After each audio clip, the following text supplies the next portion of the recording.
Ladies and gentlemen, this is everybody's favorite giant personality, the height of independent professional wrestling, Mr. Larger Than Life, big time Ethan Heyre, and I'm drinking at Moe's. This is Drinkinatmos, where we talk about the pros of pro wrestling in the Midwest while sipping on some brews with blessed beers and wrestling. That's my scene. Death matches and lucha libre, it's all so mean. I'm a straight up smart goofball, not no kiss ass. I stand tall when it comes to wrestling. I'm the king. I know every move, every fling. Get ready for a wild time with Drinkinatmos, where we don't quit. Drinkinatmos, that's where it's at, like a power bomb. We hit hard, never flat. Fucking right, we're living the dream. Talking about wrestling, know it's a scream.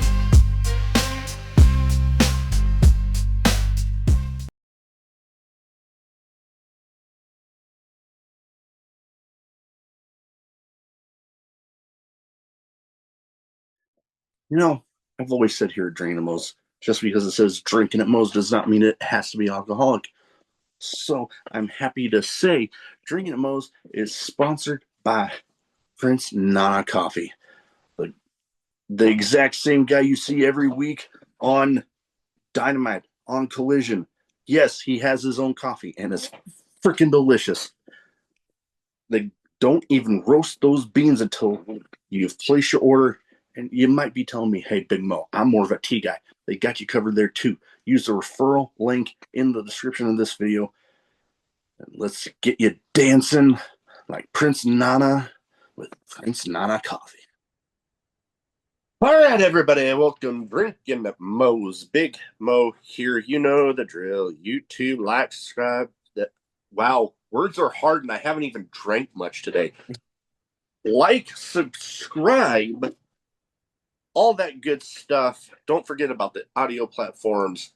And also, YouTube's algorithm continues to be a pain in my ass. But today, I'm excited to have with me Ethan Heyre. How you doing? Doing great. How you doing, Mo?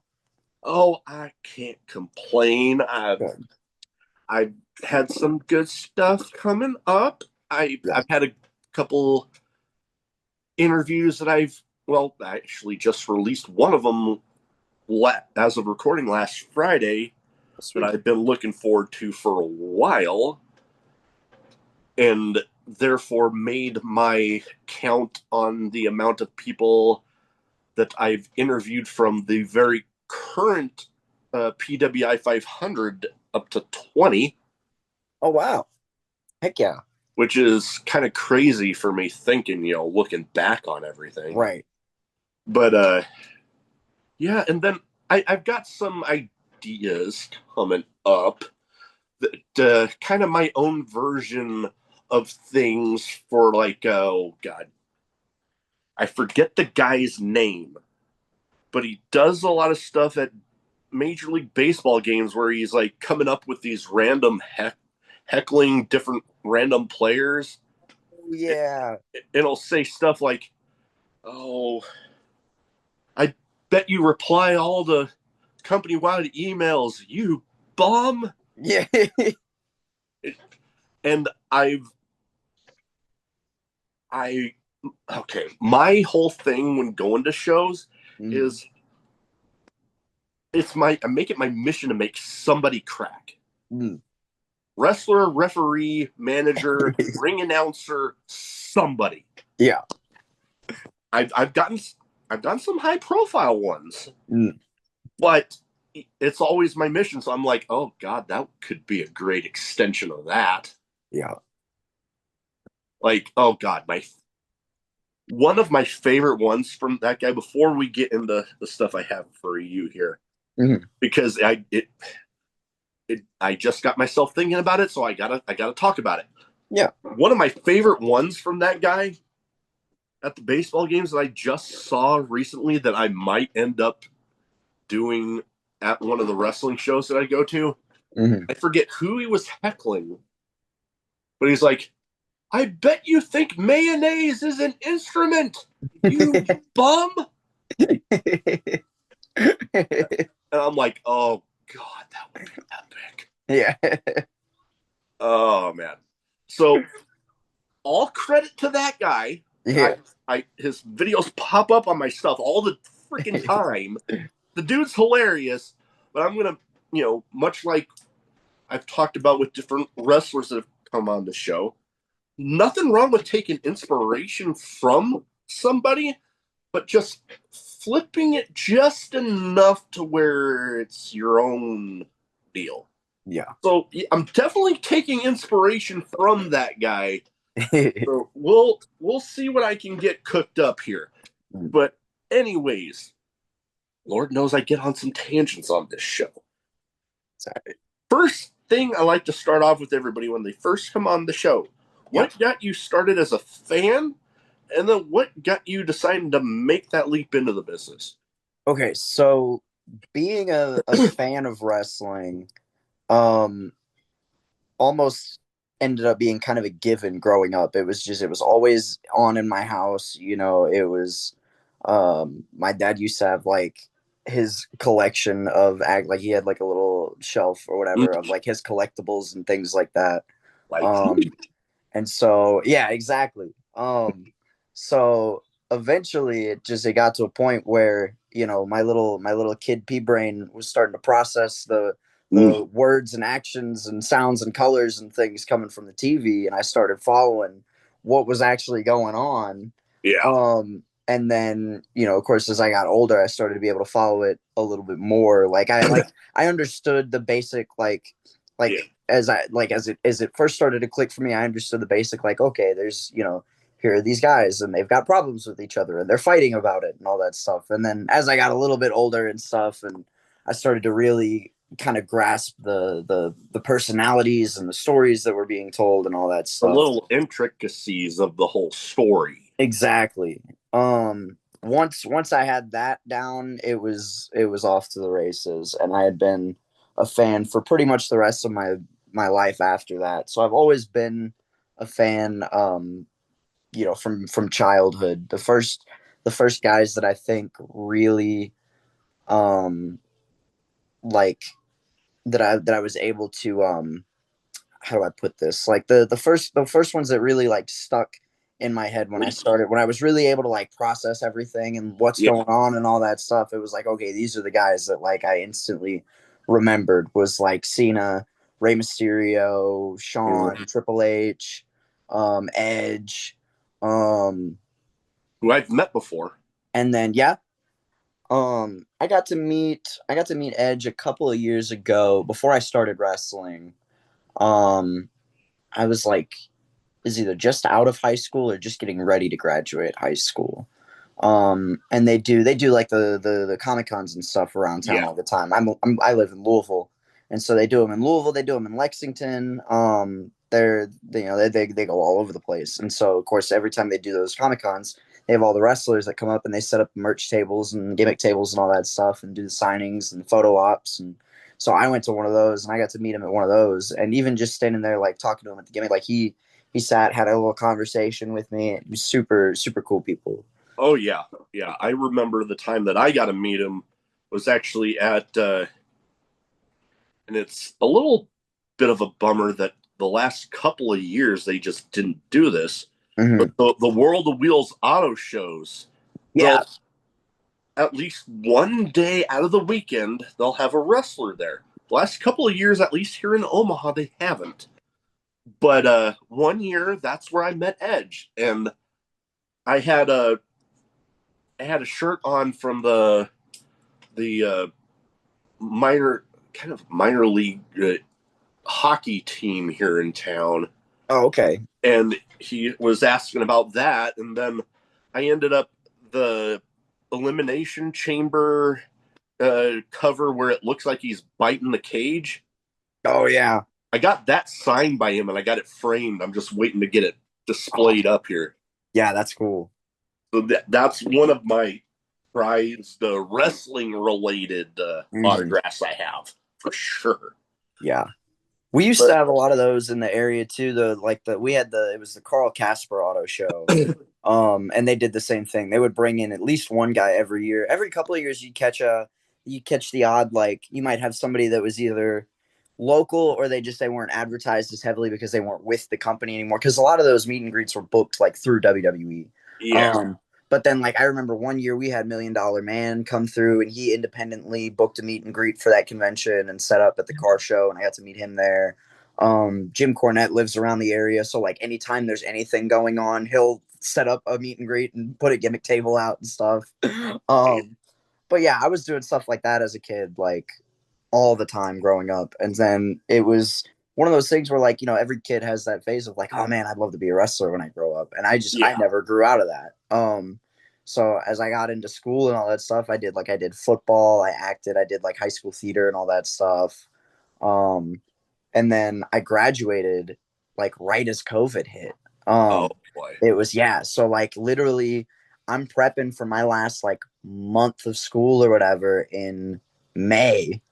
Um, and then like that morning, it's on the news like, oh man, there's this ego going around or whatever, saying it could be pretty crazy. And then as the day goes on, like just throughout my school day, I hear the story gradually devolve and devolve. And by the time I get home from school that day at like 4:30, it's like NBA's canceled, school's canceled for 2 weeks, and by the end of the night, 2 weeks turned into rest of the year.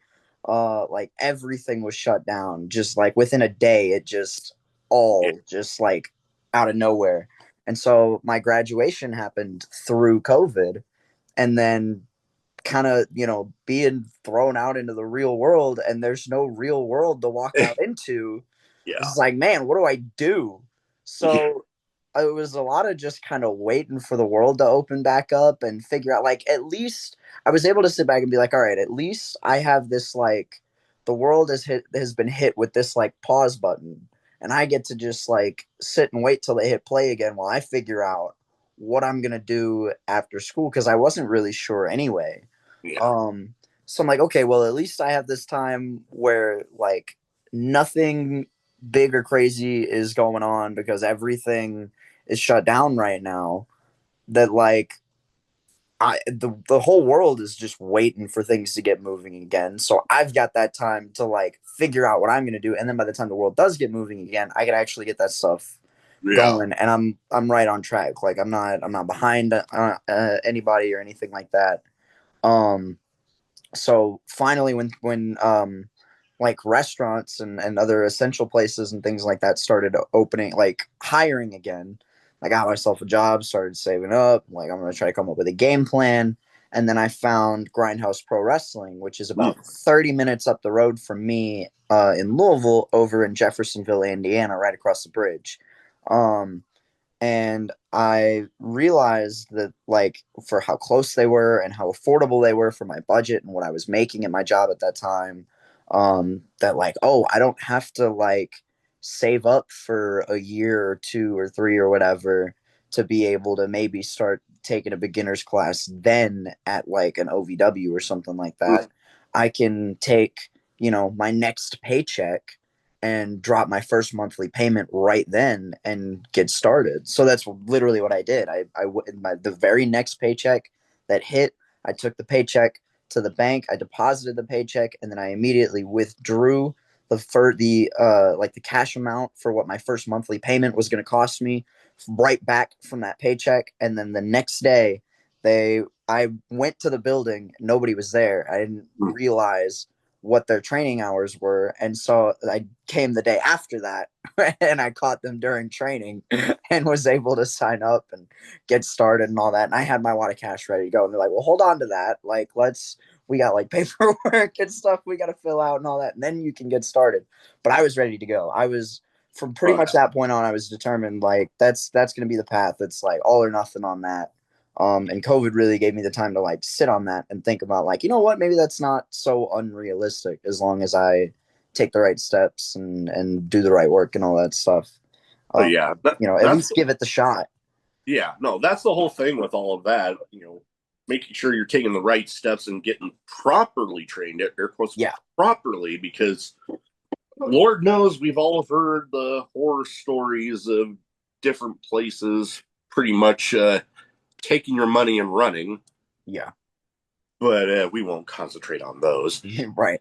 But what was the training there at Grindhouse like? Because I'm hearing, everything that I am through, having everybody on, and I keep Grindhouse keeps on popping up, and Yeah. kind of like, it reminds me of back when I was growing up in like the 80s. That Hmm. sounds, yeah, my wife loves to give me shit telling me I'm old, which I, I'll admit to that. But back then, some of like the reputable schools, like if you were to even try to look, you might be traveling halfway across the damn country. Right. But now it seems like no matter what part of the country you live in, there is something in your region. Absolutely. Absolutely. And Grindhouse is phenomenal. For those that don't know, it's run by Too Tough Tony and Reverend Ronnie Roberts. Ronnie does a lot of the hands-on coaching around the arena. He was the guy that taught me a lot of the things that I know on. I mean, a lot of the things that I know in general, but also especially like on the fundamental level. He was like the guy that got me started from the ground up. That was definitely Rev. Um, but Tony and Ronnie both they're fantastic. And Tony is not at all the type to just like you see a lot of businesses, especially in wrestling, where you have a guy that may you and you hear about it like a lot of the guys that are on TV and stuff now have talked about it coming up. Like Daniel Bryan's a great example that comes to mind. Bryan Danielson when he was coming up and he talks. I read his book and he talked about when he was training at Shawn Michaels' wrestling academy. Sean was the owner and the proprietor, and he may pop in every now and then and run a little something. But somebody else was, for the most part, in Yeah. charge of the training and booking the show and all those operations. Yeah. That's not Tough at all. Tough is very much Hands he off. yeah, he is hands on. Grindhouse is his baby. He gives everything he's got into putting the most that he can into giving us good training, a good facility, good equipment, and a good product on which to hone our craft. Like Grindhouse puts out, and I'll put this over to anybody that Grindhouse puts out one of the best shows to go like attend and watch as an independent wrestling fan that's out there right now. But like what gets forgotten in that because of the quality of product that we put out is that it's an extension of our school. Yeah. It's, the show is there for us to get those reps in front of a crowd, um, and be able to start having those matches and learning how to actually be a part of they've given us all the tools, the fundamentals and the things that we need to go out and start working. And now here's a place to go and work. Um, Yeah. and so a lot goes into not just the academy, but also the show, the product as a whole, and just making Grindhouse an environment where new aspiring wrestlers can not only learn and thrive at the developmental level, but also thrive beyond Grindhouse. They're actively working to get us ready for bigger and better things at Oh all yeah. times. And I think that's a great environment to have. And it shows in the way that they train at Grindhouse. They give us very, very strong like essential fundamental tools to start. Here's the things that you have to know how to do first and foremost Yeah. before I'll teach you anything else. Hmm.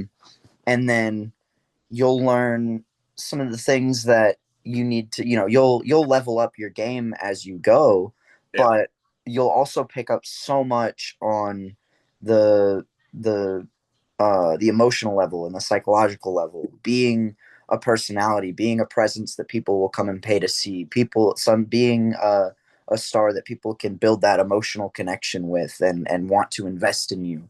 Um, Yeah. Being able to work for cameras and still be able to work for the people at the same time. Things like that. Like they're all these little things that I feel like a lot of places don't train. Grindhouse really makes a point to prepare you for early so that you can, so that when you get out into the bigger wrestling world, you're already kind of a step ahead of all the other new guys. You're Oh yeah. you're conditioned for this already. Oh yeah. And with so many places having a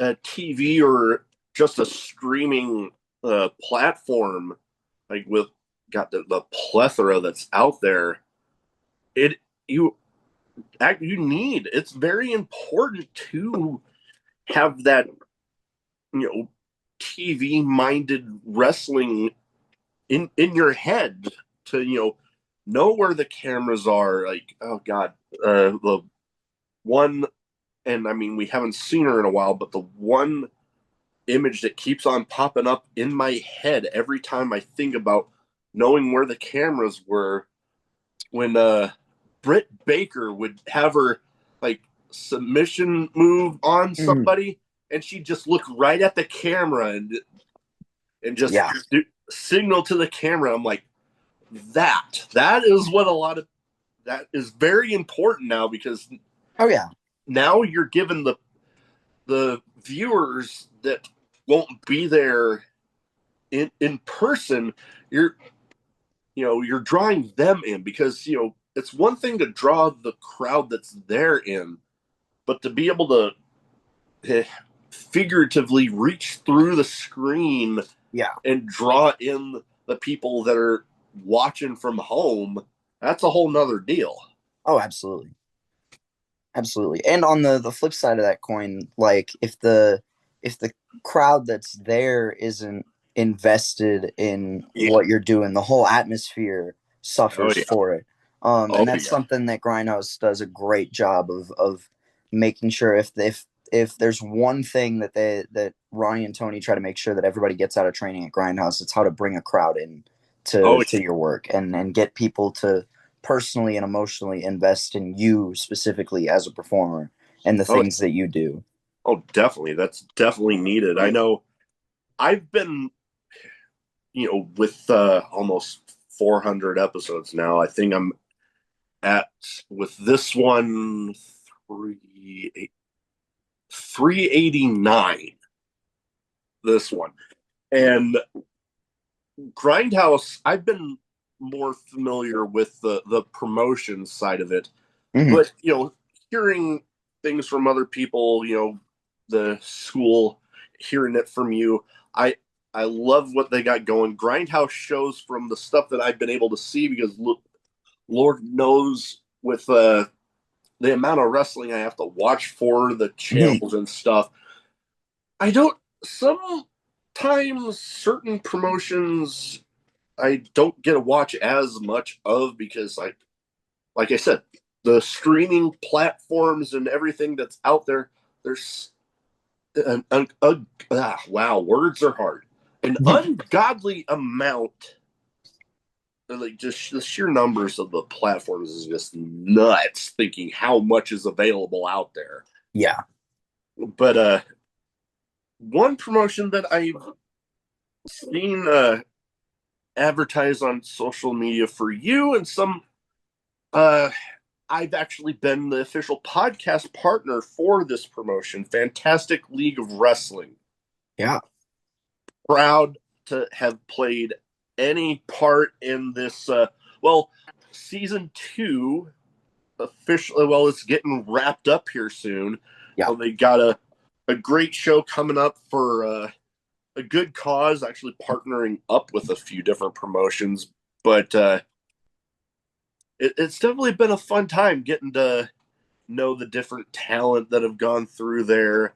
Yeah. And some of the shows, like, some of the carnival shows I've seen them do, the Indiana Beach amusement park shows, I'm like, that just looks fun, because I know the last time I talked with him, I mentioned about a short video that I saw right as the doors were opening for one of those shows.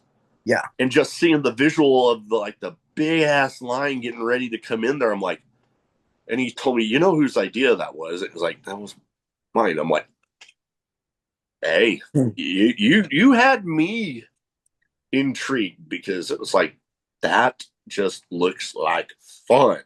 Yeah. So what has it been like for your experience with Fantastic League of Wrestling? It very much has been so much fun. I'm still kind of a new face to Fantastic League of Wrestling. Just came in. Um, gosh, I'd have to check the date again. A few months ago. Yeah. I had my first official match for them before the main show started. I had actually I'm known a lot of the guys that are part of Fantastic League of Wrestling for a minute. I had known about the promotion, and I had finally had the opportunity to be able to hop in a car with one of my buddies and ride along and check out the show and meet John in person and all that stuff. Um, and thankfully the stars aligned and there was another guy there in the same spot that I was, and so our match got added as a little bonus pre-show match, and just immediately the environment and flow is incredible. It's, you're when you're a part of the roster, you're treated like family there, and the shows are already some of the most fun wrestling shows to be a part of. Like you mentioned, the Indiana Beach shows are such a blast because we get to go out to this big, cool, crazy amusement park and go put on a wrestling show, and then go hang out for the day. Go Yeah. kick it with the boys.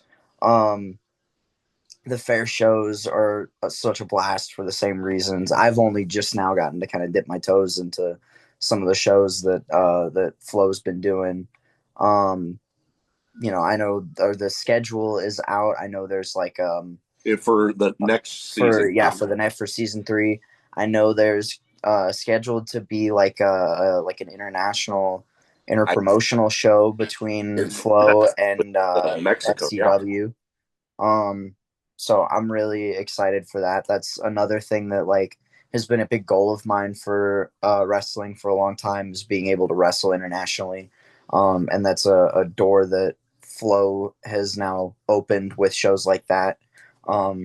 That's it. Like it's such an incredible opportunity, but it also is such a cool place to get opportunities like that. Like it's such a good environment. You're taken care of, and you're valued and appreciated, not just on a professional level but on a personal level.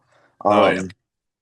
And then your work is duly rewarded, which is just really awesome. And then the to have the shows that we do to go on top of that, not only the environment and being able to have shows in these very unique and fun venues, but also just like the quality of the product of Flow. I mean, I was talking about like the personalities and stuff like that earlier, and Flow is as chock full of them as it gets. I mean, like when I am both in the ring at Flow with the other members of the roster and also just like sitting in the back watching the rest of the show, I see the show and I'm like, this is like the closest thing that we'll ever get to like a real life comic book fight.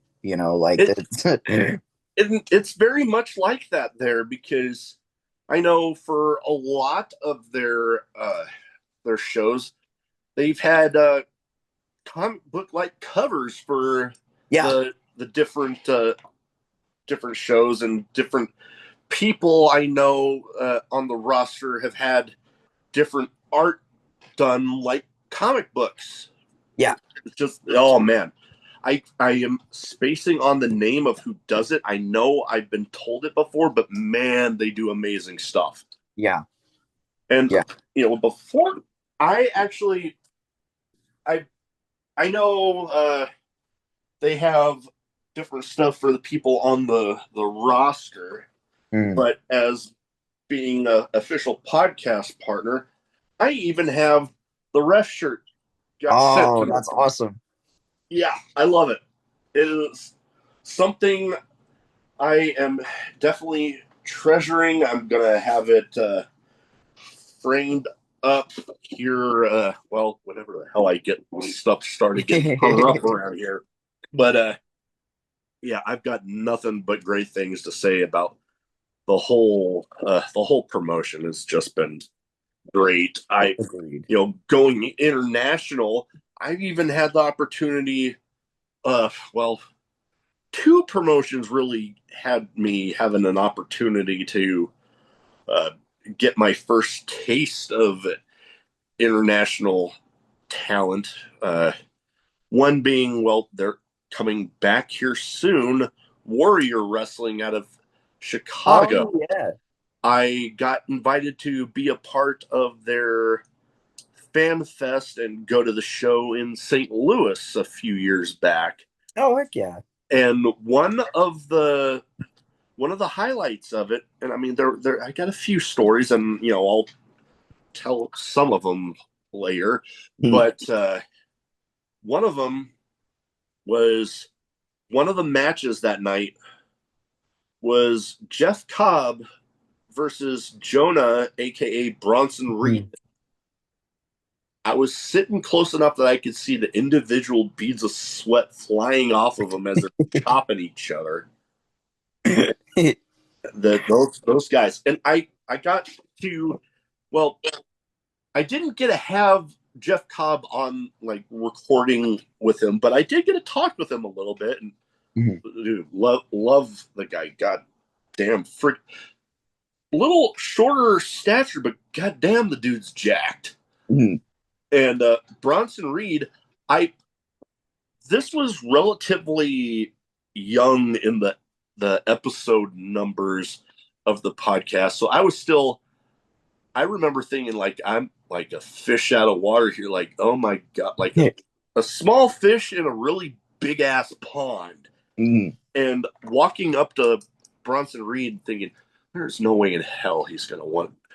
And not as long as I normally do recordings, but man, I got one in with him, and oh dude, I know he's a heel right now, but love me some Bronson Reed, man. Yeah. But yeah, that, and then with Flow, I mean, through Flow itself, I had the now two-time Supernova champion Tommy Gunn on. Yeah. That was awesome. And then that's opened doors of people finding me from promotions in Canada. So it was like, holy crap, for a guy that literally just thought of it would be fun to interview some of his friends that, are in the business to me locally. Yeah.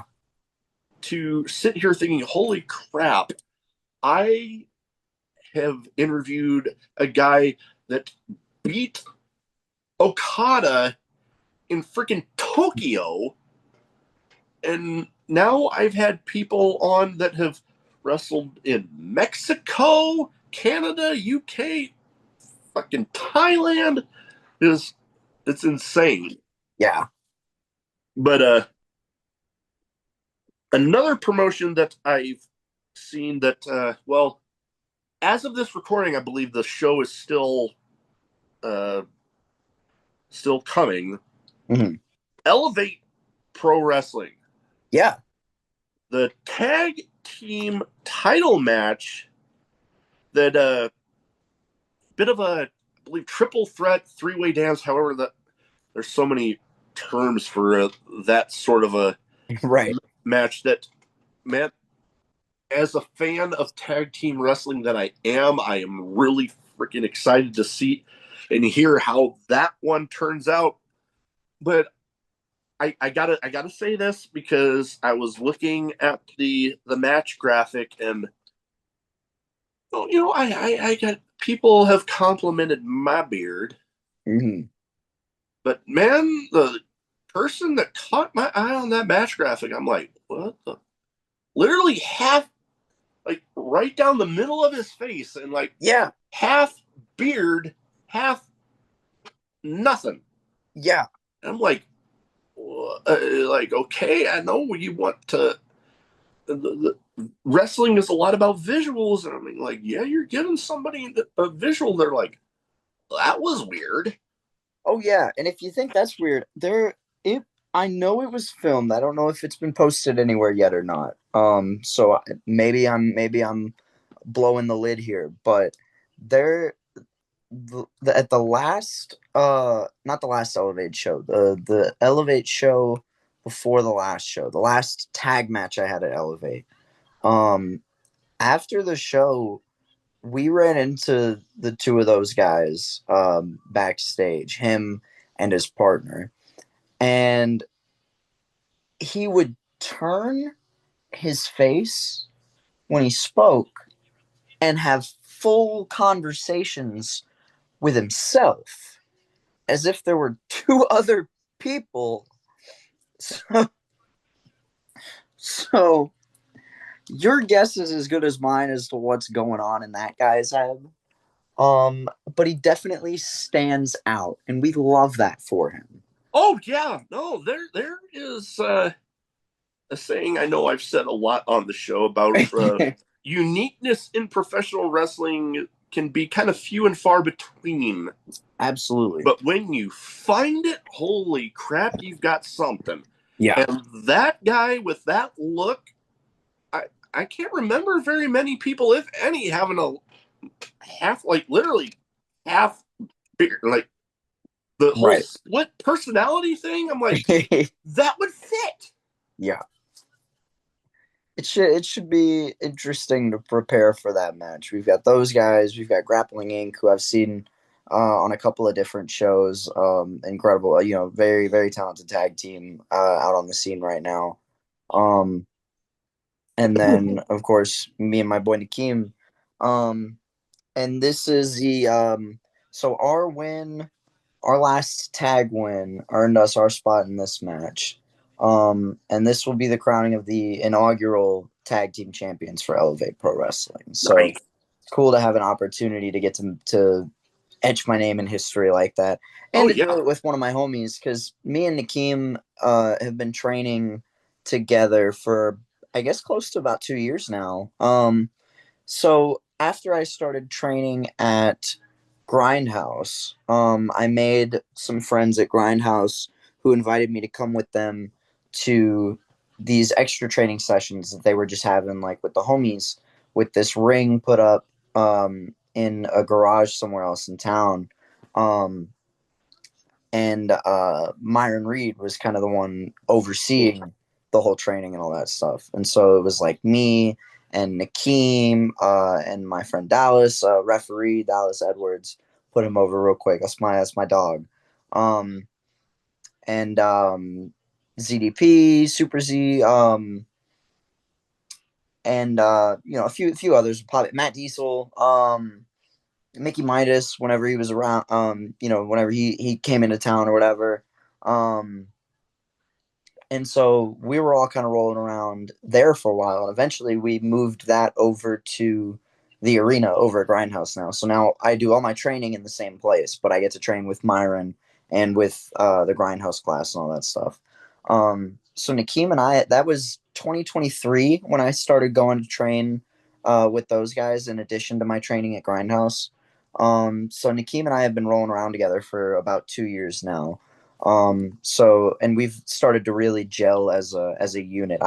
You mentioned being a fan of tag team wrestling. I'm a big fan of tag team wrestling too. Oh, yeah. So it was cool to to be able to get together with one of my boys and be like, hey, what if we tried this thing? And now we've started to really kind of gel and find our chemistry as a team. So I'm really excited for this match. It'll be a different challenge for me because I'm usually more in solo situations. And I've even in the tag matches that I have been in, I've never been in a triple threat tag team match before. But to have an opportunity to take on some new challenges and to pencil my name in history as the first ever champion with alongside one of my boys, that's going to be super cool. So I'm excited for that. Oh yeah, no, there's only a handful of people that ever get to really call themselves the first ever champion of whatever it might be. So getting to etch your name in there, that's gonna be pretty damn awesome. I wish you well on that. And I am fairly familiar with Myron Reed. I've ran into him a bunch for Sammy Callahan's promotion Revolver. Yeah. Who he's currently the champ for right now. Mm-hmm. And I know, shout out to him right now because Yeah. I know it was storyline in Revolver, him and Killer Kelly, getting married. Well, now they're actually officially, you know, Yeah. making it official in real life. So congratulations to the both of them. Huge fan of the both of them. Met them at Revolver a handful of times. Oh So yeah. nothing but love to the both of them. Oh yeah. Same here. Myron and Kelly both fantastic. Kelly's been coming around to train with us a lot more now too. And it's so awesome having both of those brains to pick at the same time because if you put Myron's experience and Kelly's experience over the years together, you could probably cover just about every promotion that currently exists, just Wow. about every country that wrestling is popular in. Um, so to be able to have all of that knowledge to pull from and being so graciously willingly given to us is super cool, and it's done a lot for me and upping Oh my yeah. game Oh yeah. and helping me take my game to the next level in all aspects. Definitely. Now, one other one that I have here that I've seen a bunch, and well, along with Elevate Pro having a bit of a Halloween themed show, this one, November 1st, Gen Next Wrestling, Yeah. believe, no, like I said, November 1st, Never Say Die. It technically after Halloween, but definitely from the event posters and stuff that are on social media, definitely spooky themed for sure. Oh, absolutely. And so, with there, for those that might not be in that area, what do you got going on there? So Gen Next, which for those that don't know, the promotion is run by Larry D and Max Sled. Lots of love for both of those guys. Larry D trained my trainer. Larry trained Ronnie. And I've gotten to know Larry pretty well over the years. I've been to, holidays and stuff, and just hung around tables with Larry and stuff. Just recently got to work with him at Grindhouse. We tagged back in February one time. It didn't quite go our way. We had a bit of a falling out. Um, but it all came to pass in the end that it was all a part of Larry's grand scheme to toughen me up and make sure that I was truly prepared to be a real professional wrestler in this business. Um, as stated by Larry to me, after our match, I was able to get the victory over Larry. Probably still maybe definitely the biggest win of my career so far. Being able to get the win over Larry in my home promotion and in my home arena. Um, Larry runs Gen Next over in Cynthiana, Kentucky. This will be my third appearance for Gen Next. I appeared in their Ultimate Opportunity ladder match in, I believe that was April. Um, so actually, right in the middle of all of my personal business with Larry D, he was still nice enough to book me, and at least give me the opportunity to prove him wrong on his show, or prove him right, I guess I should say, on his show Yeah, in the grand scheme one of way or the things. other. In the grand scheme of things, at the time I thought I was working to prove him wrong. Um, and then I appeared just last month in a scramble match to qualify for their tournament, the Generational Invitational, which was another really cool match because it was the first time I gotten to work with Aaron Williams, who is somebody I had seen, working since I had started and well before that too. But I had seen him working in person, just a lot of the shows that I was going to starting out. And I had finally gotten to share a ring with him, uh, tangled with a longtime rival in Gaston LaRue. I was going to have the opportunity to wrestle Jack Vaughn. Unfortunately, card subject to change. Jack ended up having to work another match that night. But incredible match, Jack Vaughn and my buddy Jackie Thad, who is Oh yeah. just the man. Not just at Gen Next, but in this whole area. And then and I got to wrestle in front of Shark Boy. Like Shark Boy was on commentary for my Oh yeah. match. That was really cool. He was commissioner for the night, and he was Oh, on nice. commentary for my match. So Nice. that was a really cool. Like I'd never. You could have given me a million guesses as to how this wrestling thing would have worked out for me, and I never would have had Shark Boy Shark Boy commentating on my match commentary. on the list. But Yeah. really, really cool nonetheless. Um, Nice. so, but this will be my first singles match for Gen Next.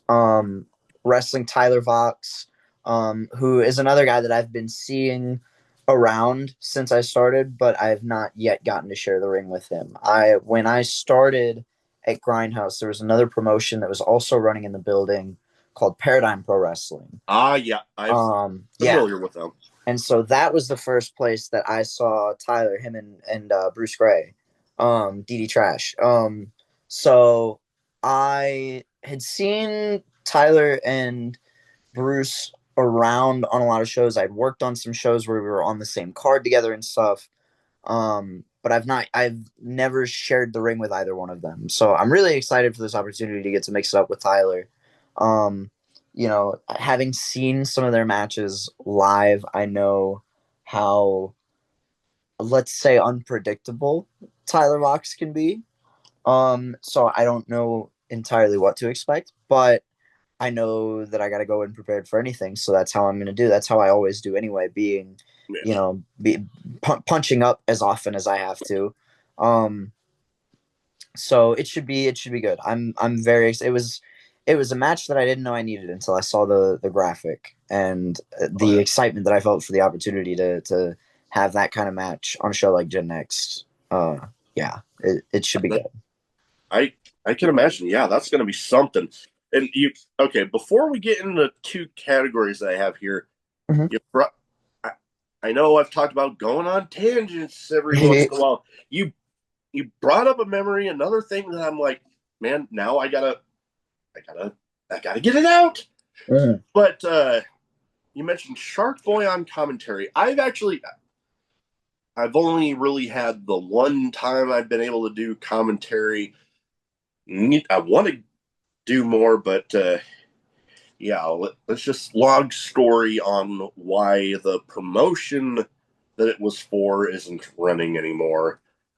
I'll I'll tell it off camera because I vowed to not mention them by name, but I did have a pretty funny moment on commentary where yeah, I made a poop joke on commentary.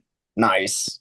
They they were talking about the second show in the Mm. ring, and one of my commentary partners was mentioning, "Oh, it sounds like a solid second show," and I'm like, I imagine myself on commentary being very much the Pat McAfee of my commentary team. Mm. The the same energy that I mentioned I bring to just sitting in the crowd at the show, that's the energy I'm bringing To the booth. to the booth. And I just looked at him. I'm like, oh man, you're gonna regret saying that. And without missing a beat, I just said, yeah, because nobody likes a runny number two.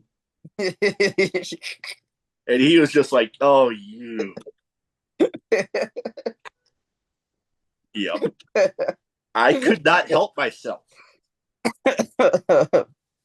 Like, I just had it in my head of when Pat McAfee uh, described Dominic Mysterio as a dude wipe after you wipe. And I'm like, oh God, I could do my own version of that. And I went ahead and did it. There it is. Yeah. But yeah, I mentioned that I've had some, well, one that actually got caught on camera. The other one happened during a picture in picture moment, which I was upset when I found out about that. But I got Mike Bennett once. Mm.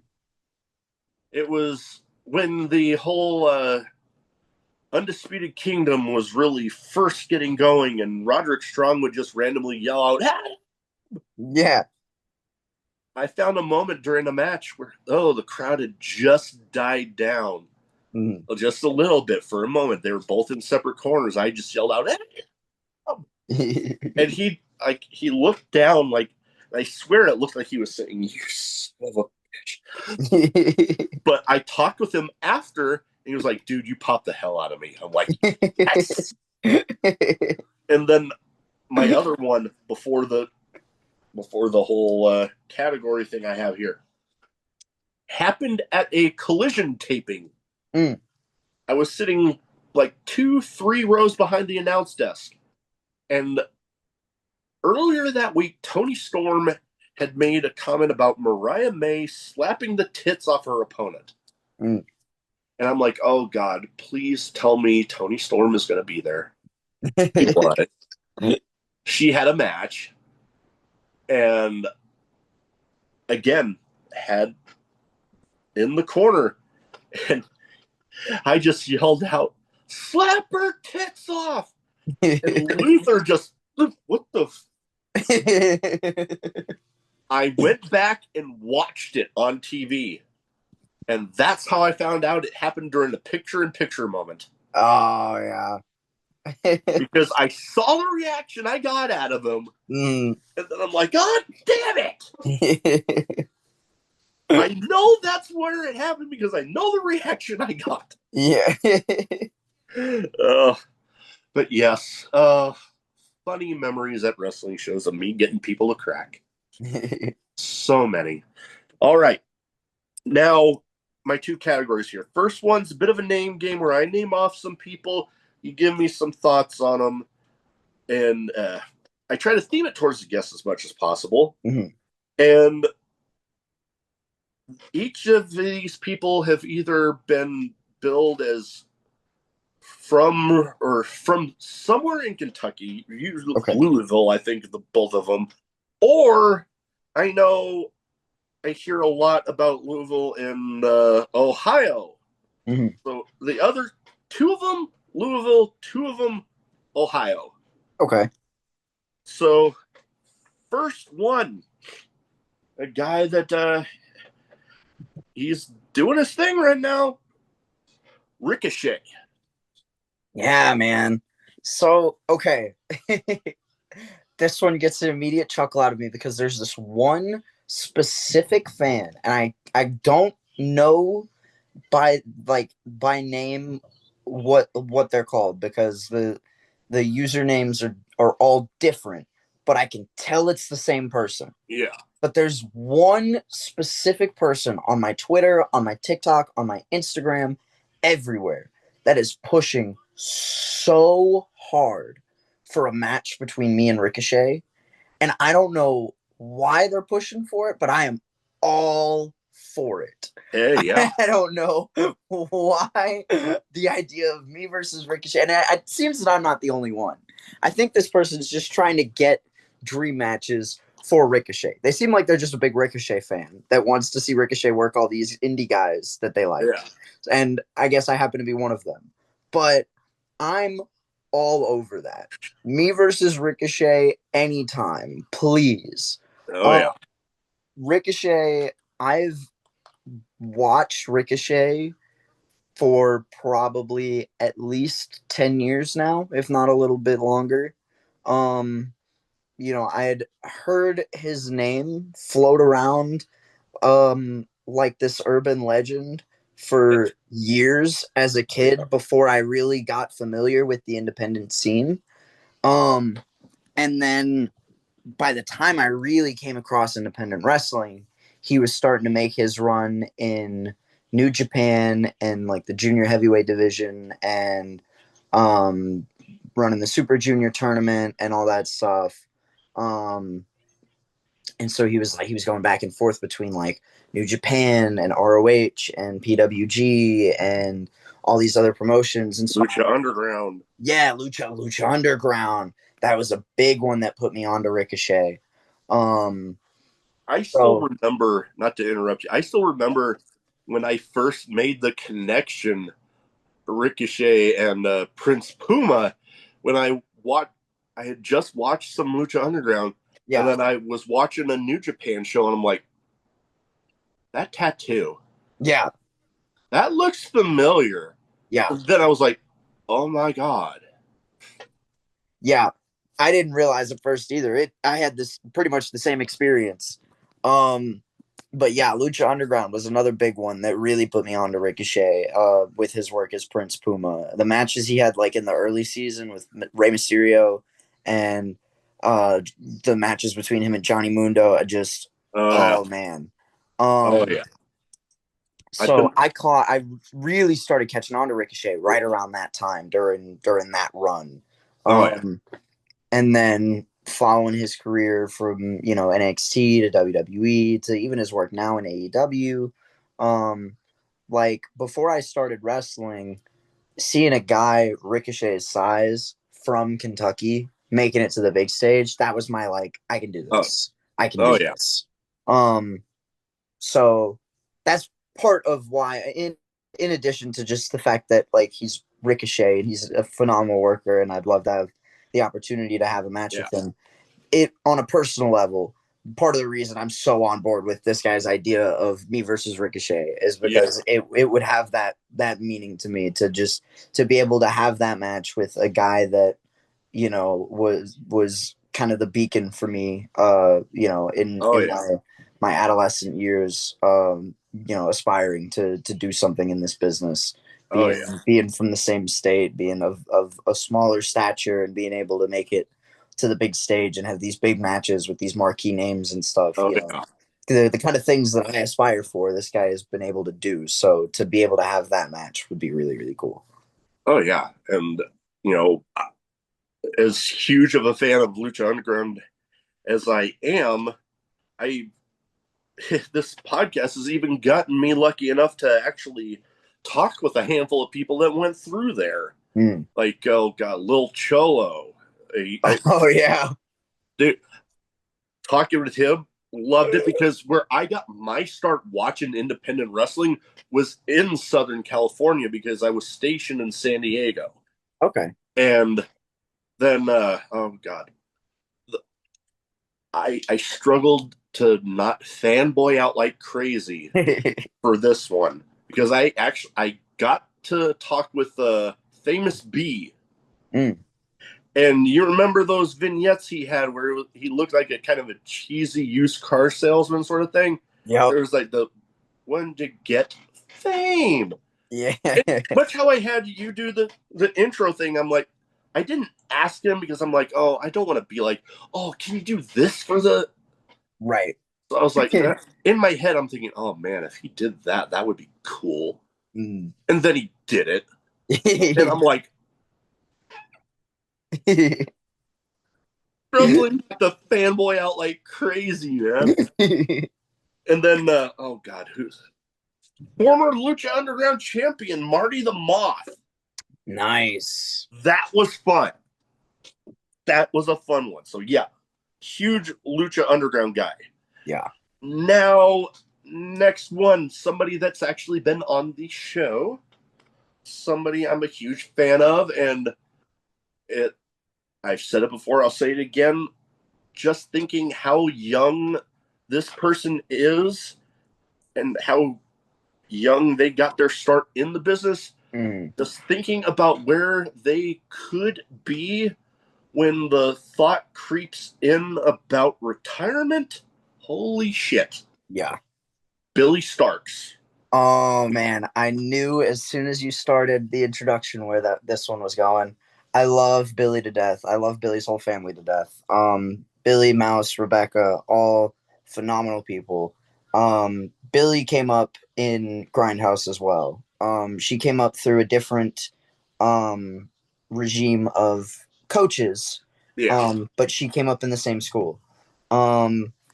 And she was there my first like official training session. Like I went in, so that first day that I showed up at the building, I got to sit in and watch the training, and then I stayed after, talked about training with Ronnie, and then he told me to come to the show on Sunday, help out with the show, and we discuss like paperwork and all those things.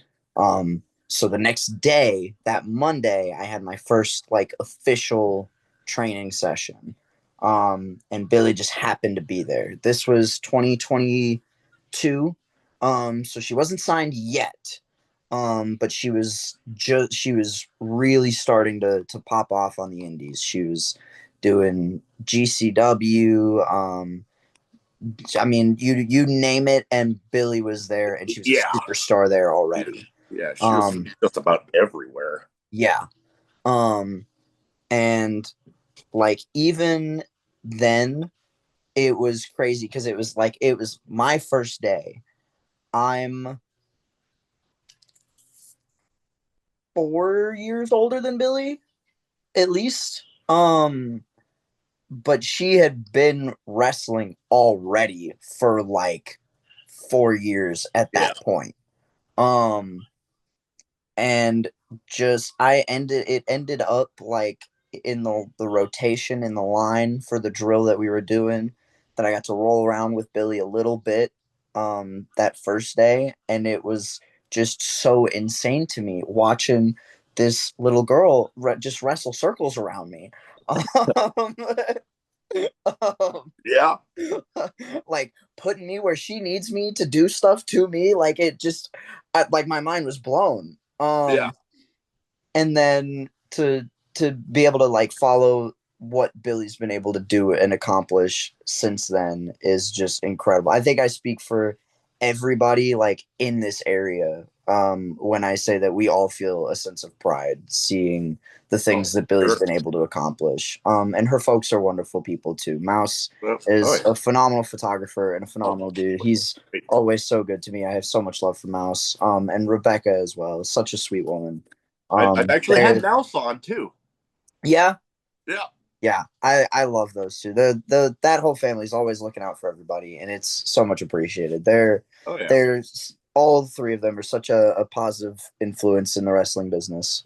And Sure. yeah, Billy is so incredibly talented, and she deserves every bit of the things that she's accomplished. Oh, To see it is really really cool. oh yeah, definitely. Now,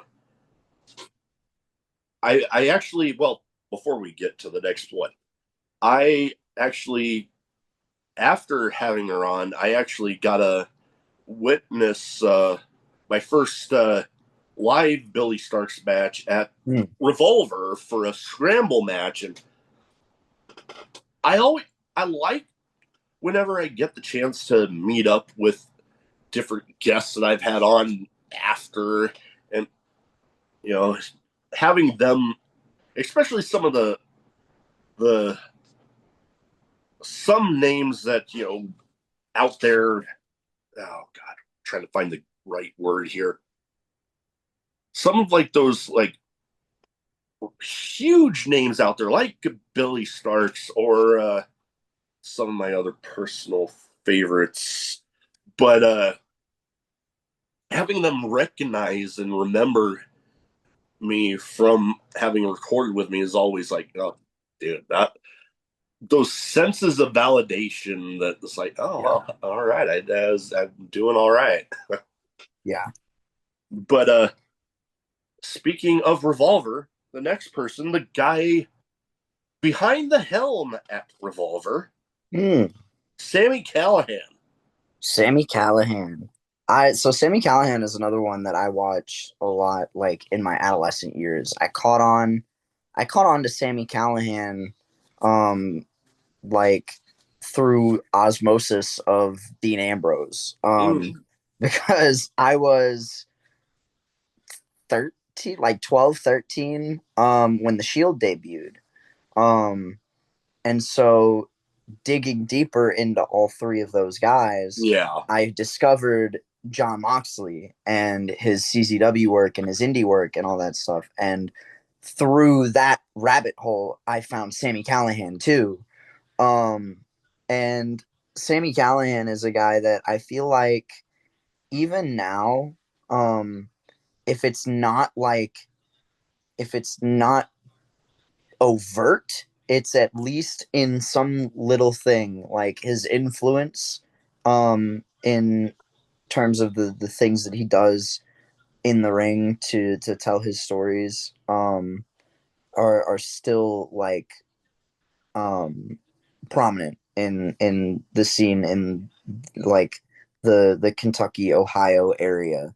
today. You see a lot of guys that, whether they even realize it or not, were influenced in some capacity by Sami Callihan's work. And then now to transition to a position where he's giving other guys the opportunity to shine at Revolver is really cool. It's a spot that I've not had the chance to get up to yet, but I'm like chomping at the bit to. I like as soon as the opening is there in my schedule to just drive up to a Revolver show. That's like top of the list of places that I'd like to be at right now, because I love what Sammy's got going on with Revolver. Oh man, like I said, obviously I see so much of it with Myron and Kelly being up there now too, especially. But it seems like such a fun show to be a part of. It's a quality product. I see some of the best wrestlers in the game coming through there on a regular basis. So yeah, some of my collection. Well, now that I think about it, there's a good chunk of my collection up top of like my signed wrestling figures that have come from attending Revolver shows. Yeah. Like, oh God, I'm trying to think, because I try to go every chance I can because those shows are just so much damn fun. But I remember a story I have here of one show. I brought figures to get signed by Rich Swann, Keith Lee, and Swerve. Okay. They had the meet and greet out before, and none of the three were out there because, not everybody that's on the card is out for the meet and greet. So I was a little bummed out. Gets to the end of the show, and I'm like, well, shit. Well, I turn around, and no more than like 2 feet behind me, there's Rich Swann. So I'm like, well, shit, okay. Then I go to walk out to my car to, go to the hotel I was staying at that night. And I see somebody filming a promo in the parking lot. And wouldn't you know, there was Swerve filming the promo in the parking lot, maybe not that far of a distance from my car. I was like, I'll just stand back here. Yeah. And then he told me that Keith Lee was still in there, so I got one of all three of them. I got ones from, oh God, John Morrison, Taya Valkyrie, Danhausen, Matt Cardona, Kushida, Rule. Okay. Like, I like to not really buy them already signed, like somebody else went to get them signed. I like having them like this and just being like, here. Yeah. Having that story to tell, that like having a story to tell them. But yeah, I've got some good ones, including Jeff Cobb. I talked about him earlier. But last but not least for this name game category, we kind of talked about him a little bit. Very closely tied to Sami Callihan, Jon Moxley. Yeah, Jon Moxley. So Jon Moxley, as I mentioned, my first introduction to him was when he debuted with the Shield as Dean Ambrose. I was 12, 13. I was in like fifth or sixth grade when the Shield debuted. But they immediately captured my attention, and it happened that they were right around the time that I was really starting to like delve deeper into everything that I saw on TV, looking into all of these guys, their history, their backstories, where they've been, things like that. And so through doing my research on Dean Ambrose, I discovered the early work of Jon Moxley.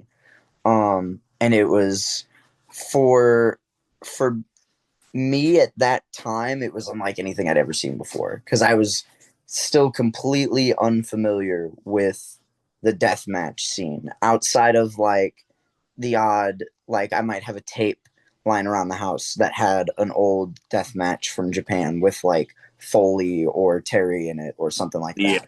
And then of course like ECW, like that was the closest thing that I had to relate to it. And then finding the stuff that Jon Moxley was doing in CZW um, in those early 2000s and stuff was like mind blowing. Like it was one of those things where I I looked at him on TV and I looked at the stuff that I'm seeing him do, and I'm like, either he's like really, really good at making this look crazy when it's not, or he's freaking superhuman because he didn't show any signs of having like I'm seeing him shove like syringes and forks and loose pieces of glass and blades and like pizza Yeah. like it just the most absurd things into other people and other people shoving absurd things into himself, and he's not showing any signs of this stuff. So and I had no idea what that scene was like at that time, or what, how it was done, or what the Yeah. effects of it on the on the body were. That's nuts. And I'm just like, oh my god, this Dean Ambrose is it's insane, dude. He's like he's a different breed. Oh yeah, I stumbled much similar to you. My first like actual introduction to him was through the Shield, but Yeah. then it started me on that rabbit hole of looking up you know stuff that he did before, and then that got me down the rabbit hole of CZW and Cage of Death and all that sort of craziness. Yeah. Yeah, that Yeah. now I have another story involving John Moxley, but it it fits into my first question in my random question category, Okay. where some stuff might be wrestling related, some not. That's what random. Yeah. First one, craziest in match moment for you. Ooh, craziest in match moment for me. Okay, so this is kind of the whole match is the moment, Yeah, but that's that'll make more sense here in a moment, in a second. So I had a show this past July. It was on July 4th, for a promotion called Wildfire Championship Wrestling. It's Tommy Rich and Richie Rich, out in like Eastern Kentucky. Um, and so they're doing this July 4th show. Um, and I'm supposed to wrestle a guy by the name of Adam Newsom on the card. Also on the card is Kerry Morton, who I've worked with a number of times already at this point. I just worked with him again this past weekend. But at this point, I'd already worked with him like 3 times. And um, and um, and so I I'm sorry, I lost my train of thought. Terry Morton. Kerry Morton. Um, so Kerry's on the show July 4th. I'm supposed to wrestle Adam Newsom. I've worked with Kerry a number of times already at this point, and he carries on the match before me. He'd wrestled Shane Douglas that night. Mm. And then after the match, Adam Newsom comes out, who's supposed to be my opponent for the night, and he's in a rivalry with Shane Douglas at this point. He's got like a neck brace. Shane had just laid him up the last show or whatever. So I come out and I instigate the violence between myself and Adam Newsom. I take the opportunity to strike. Adam Newsom's a lot bigger than me. And his whole thing is that he's like obsessed with horror movie monsters to the point that he thinks he is one. And I'm not about to take my chances with that. What I don't realize is that Tommy and Richie are on their way to try and remove Adam from this situation because of the neck brace and all of that. And we end up at this kind of standoff. Now, I thought at this point that Kerry had already left the ring because when I made my move, he was on the opposite side, making his way back towards his locker room. Looked like he was gone. Had no idea what was going on. Nope, he somehow found his way back to the ring, and we've managed to find ourselves at this standoff where me and Shane Douglas are here, and Kerry and Adam are over here, and Tommy and Richie are kind of between us. And they start finally getting Adam off to the locker room. And I'm thinking that you booked me to wrestle him right now. Where is he going? So I start talking a bunch of crap, thinking that'll bring him back to the ring. He doesn't catch one word of it, and he's gone. I have no idea where they took him, what happened there. But Kerry Morton heard me. Kerry Morton made his way back to the ring. And now Kerry and I are at a bit of a standoff. Physicality ensues. We find ourselves in the ring. He power bombs me, throws me out of the ring. And I'm thinking, all right, I guess that's it. I guess I'm done for the night, at least until they decide that they want me to have this match with Adam Newsom that I'm supposed to have. But then I start hearing a count from the referee that was officiating the last match. I hear 5, 6, and I'm like, oh, so this is what we're doing now. Okay, cool. Well, I'm not just gonna lay out here and take this L. So I slide back into the ring and I proceed to have a match with Kerry Morton for the next 8 minutes that I wasn't supposed to have. And then I get to the back and Kerry, it literally happens in one moment. So I get to the back, Kerry's gone. He's driving off. And with Batman-like timing, Kerry disappears into the night just as Richie Rich comes around the other corner. And I turn around and I'm like, hey, Richie, everything good for you? And he just goes, that match wasn't supposed to happen. I'm like, you're telling me, man, you just walked off with my opponent. What am I supposed to? I'm not just Kerry Morton over here just throwing me into matches with them now. And there's a point in the middle of the match where I have that whole thought process to myself. I'm supposed to have a whole other match right now. This is supposed to be a whole different guy. This guy just wrestled Shane Douglas. Yeah. Just now. He's supposed to done be gone, leaving, headed home for the night or whatever. His night's supposed to be over. Yeah. And this is not what I'm supposed to be doing right now. How did we get here? How did this happen? Yeah. Oh, that would fit. That whole situation right there would definitely fit. I've been lucky enough to witness a few crazy in-match moments. One of them, like I said, involving Jon Moxley himself, which, I mean, Lord knows he's had enough of those. Yeah. But this one actually happened relatively recently. It was the infamous Moxley-Adam Copeland street fight. Happened here in Omaha. And I was third row right by the entrance. Oh, wow. It literally happened right in front of me. The infamous nailboard spot. Oh, man. Yeah.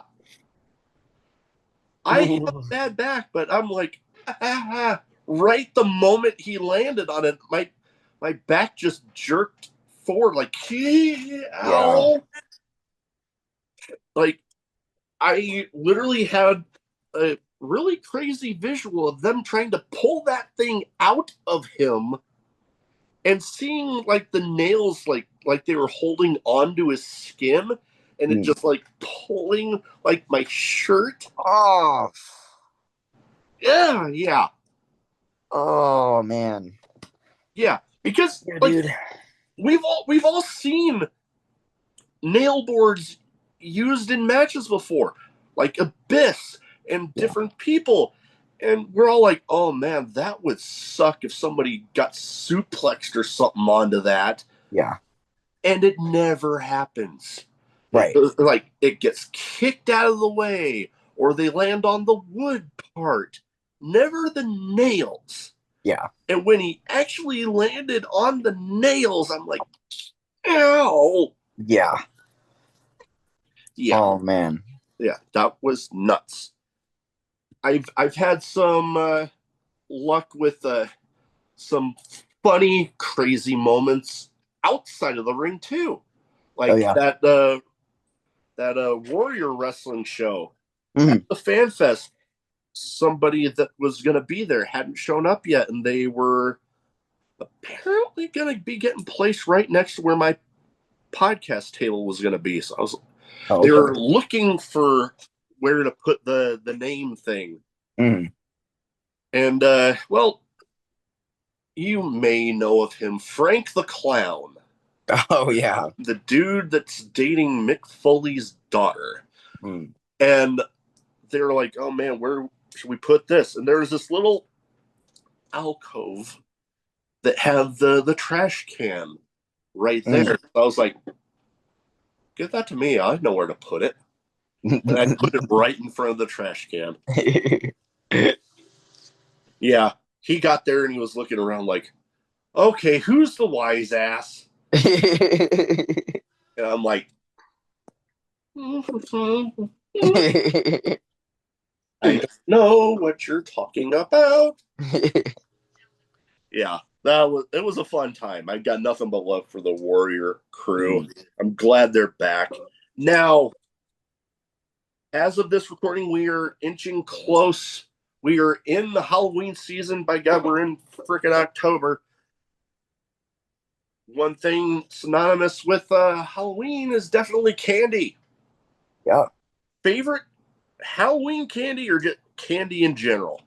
Oh. Mm.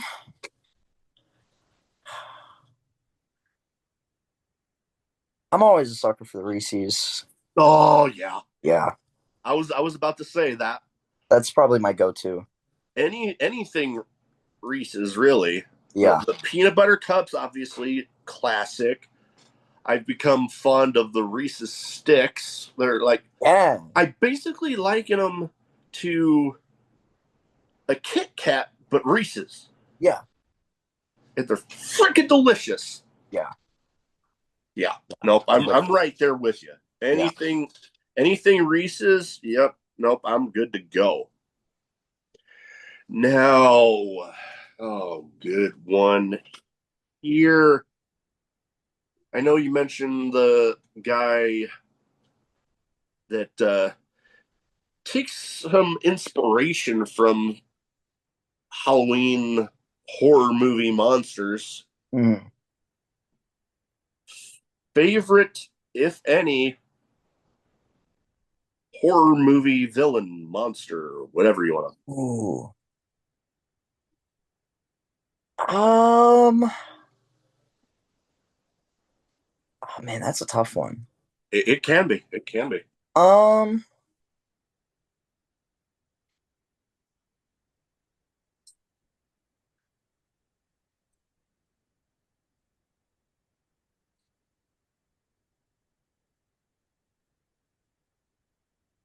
You know, I can tell you mine, Go and for it. I'll I'll say because well, really two because they both got me because I originally horror altogether I really wasn't a fan. Mm. But then I became able through like actually sitting down and watching some of the slasher stuff. Yeah. I'm like, okay, I can tolerate this. But Michael Myers and Jason, Mm. either one of them two, Yeah. because they were the ones that really got me to actually be able to tolerate at least the slasher genre of Yeah. horror. I can feel that for sure. Those would probably be two of my like go-tos for sure. Those were two of the first ones that really kind of put me on too. Um, Scream was another one that I watched. I think just because of like how like cheesy and cliche it was. It was like easier to Yeah, digest when I was younger, and yeah, so it was like it was a good like introduction step uh for me as a kid into the like the horror movie stuff. yeah. Um, Texas Chainsaw Massacre was another one that I watched pretty frequently. Um, so yeah, I guess it would be some kind of toss up Between those, between those four, yeah, between Leatherface, Ghostface, and Jason and Jason. My and yeah. okay, I can respect that. I know my whole thing with horror is, like I said, slasher. I can do. Yeah. I can't do the demonic stuff. No, Yeah. I can't do it. The possessions and all that, because there's a reason, and I say this, there's a reason a lot of those movies have that little disclaimer on the posters that says based on a true story. Right. That shit freaking happened. Yeah. And like, I know the particular sets of films, the paranormal activities aren't as highly regarded as other, but I made the attempt to go watch one, not realizing that it was based in a town that I've actually been to. Oh, really? Because a friend of mine actually lives in that town, and no. Nope. Nope. Because nope. I've experienced some spooky stuff before, so I'm like, yeah, nope, not doing it. Not doing it. Because yeah, just the thought of I've probably passed by that freaking neighborhood for all I know. Like, yeah, nope. Not when I actually know the area. Nope. Right. Because yeah, no, it's just yeah, you'll get a laugh out of this.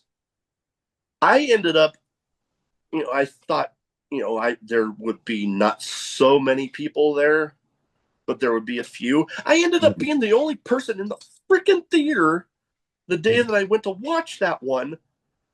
And I ended up watching about half the movie standing right by the entrance where I could just see the screen. Oh, yeah. Because I'm like, well, I spent the money to go watch the movie. Right. I can't freaking sit in the middle of an empty freaking theater. Yep. Nope. Can't do it. Cannot do it.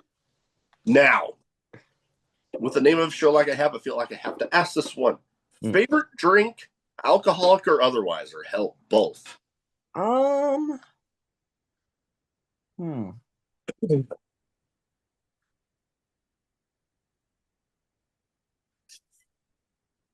don't know. So alcoholic, I'm pretty easy because I don't drink often unless it's like a special occasion or I'm out with friends or something. Yeah, I'm more of a social one myself. Yeah, so at that point, it's kind of whatever, whatever you give me, I'll at least try, and if I don't like it, I'll pretend to like it, And then you won't buy it for yourself. Right.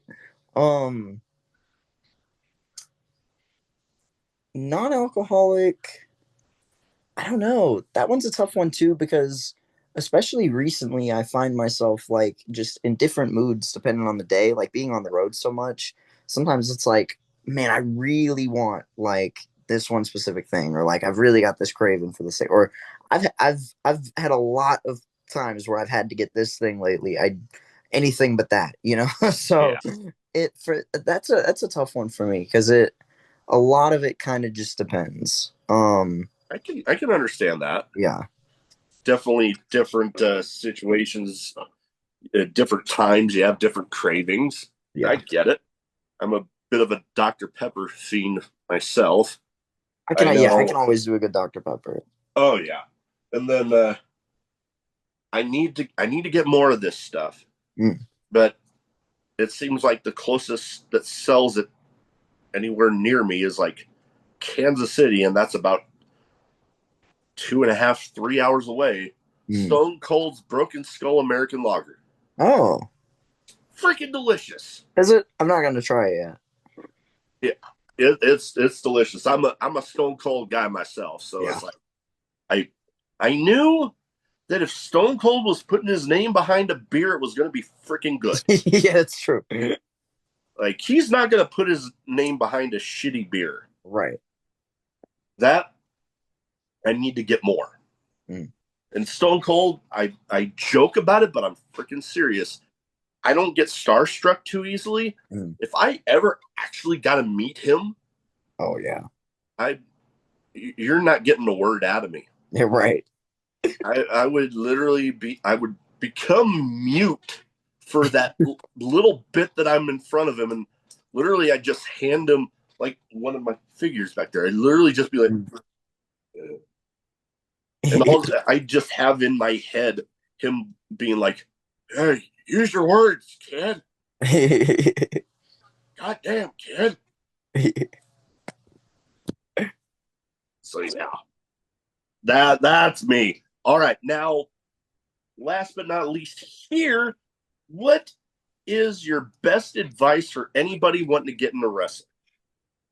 We touched on it a little bit earlier. Proper training really Mm, is everything. yeah, You need to be, and I've seen, not to be like overly negative. I'll get into some positive things too in a minute, but I've been seeing a lot of things go around recently, just in terms of the discourse around uh people who are not untrained, or who people who are untrained yeah, in the wrestling business, people who are not properly trained, or people who didn't complete the proper training, yeah, um, and just the not just the image that that gives to pro wrestling, when you go out there and it doesn't look right, but yeah, also the danger that that puts everybody involved in. And there's incidents of that you can look back to, um, as far back as there is wrestling in time, of guys that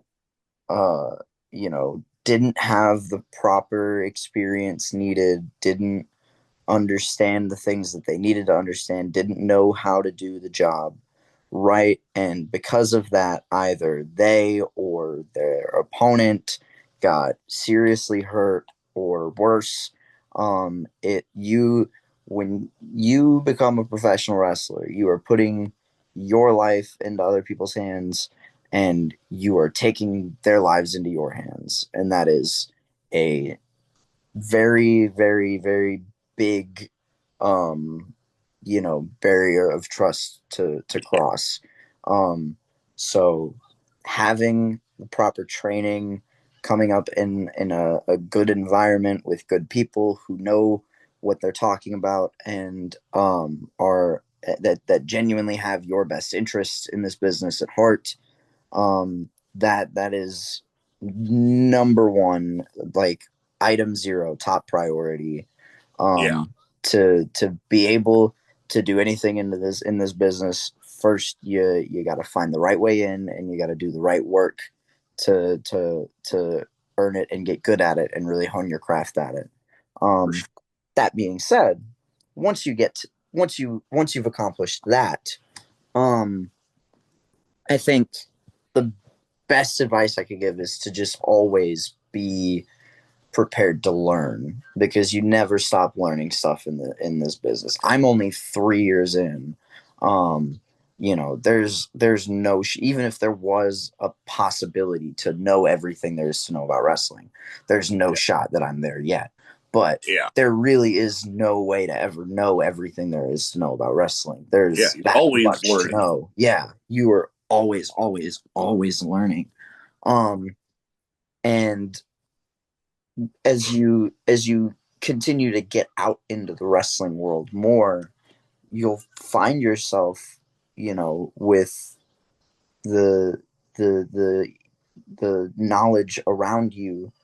Um, if you just listen to pick it up, you find yourself rubbing shoulders with a lot of people, that you maybe wouldn't have expected to have the opportunity to talk with one on one about the places they've been and the things that they've done and how they've gotten to those points and how they've accomplished those things.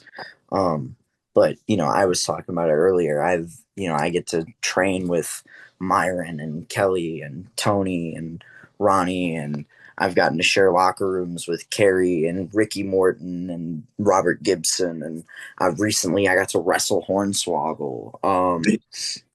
So and that's just scratching the surface. There's all kinds of Yeah, shows that I've either wrestled on or I've just ridden along to, just to get out and see the show and introduce myself to people and all that stuff. And, I find myself with all of these incredibly knowledgeable, wealthy brains to pick.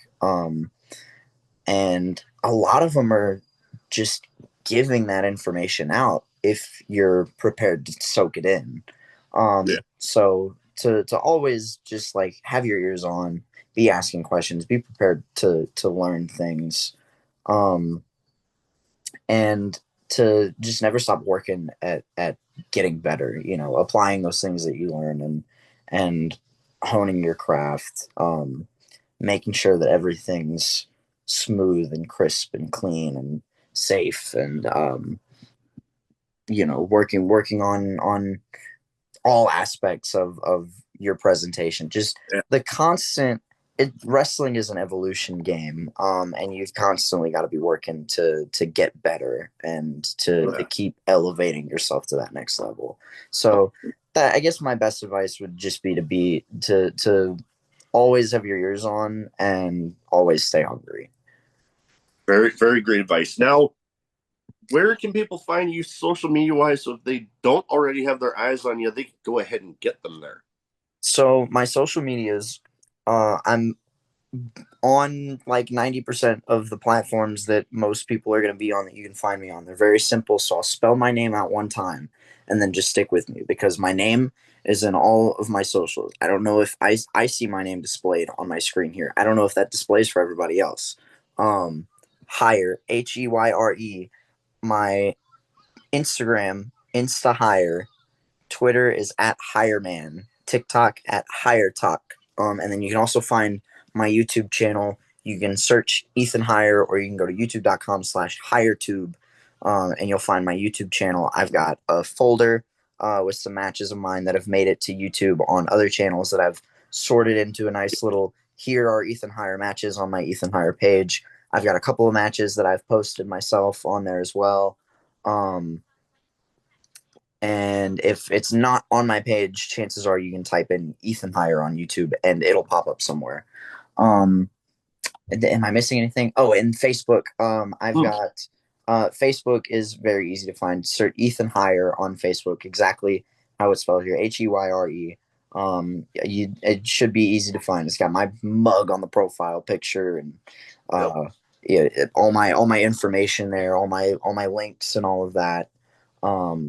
You'll find the link tree in my bio on my Instagram and my Facebook.